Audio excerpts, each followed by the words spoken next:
تنصروا الله ينصركم ويثبت أقدامكم.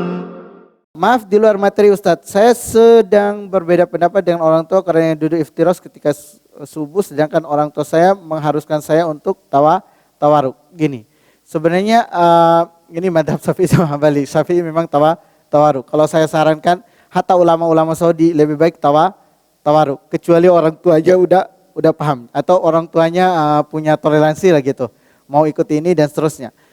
Jadi dia itu pentingnya misalnya di dalam bermadhab, kita mempelajari madhab masyarakat juga kita harus pahami gitu.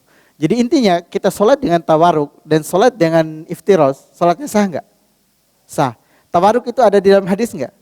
Hadis. Iftiros ada nggak? Ada. Cuman terjadi perbedaan. Ketika yang sholat 2 rakaat, kayak gini ini tawaruk apa iftiros gitu.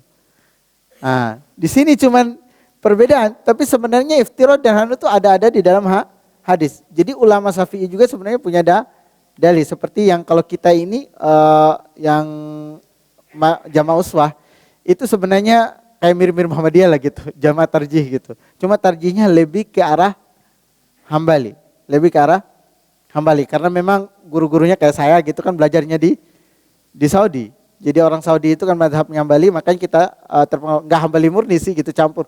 Misalnya banyak yang terpengaruh juga dari Yordan kayak gitu. Nah itu juga nggak Hambali gitu, lebih ke arah tidak bermadhab gitu.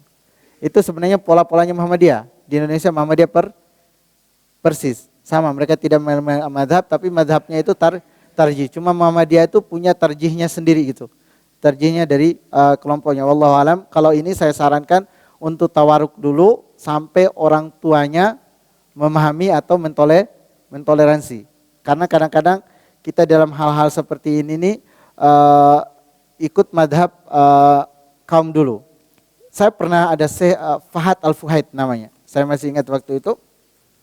Jadi kalau kita di pelajaran gitu kan, pelajaran haji itu orang ketika di Mina itu sholatnya di sholat sholat sendiri-sendiri gitu. Pada waktunya masih gitu kan. Pas waktu itu kita datang ke perkemahan Indonesia, akan datang saya penerjemah sama Syekh gitu. Nah orang Indonesia justru sholatnya di jama.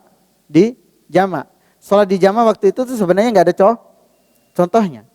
Nah apa yang dilakukan oleh Syekh, saya kaget gitu kan, karena ya kita mulai Syekhnya justru ikut sholat jama. Karena memang sholat jama itu dalam kondisi seperti itu dibolehkan gitu kan, tapi sunnahnya memang tidak di jama, digabung dua sholat. Artinya di sini tuh kadang-kadang kita perhatikan juga kondisi masyarakat selama itu memang ada dalil yang dan madhab ulama yang jelas. Kita harus tahu madhab para ulama itu semua berdasarkan dalil. Tapi kita di sini cari mana yang lebih kuat. Wallahu alam.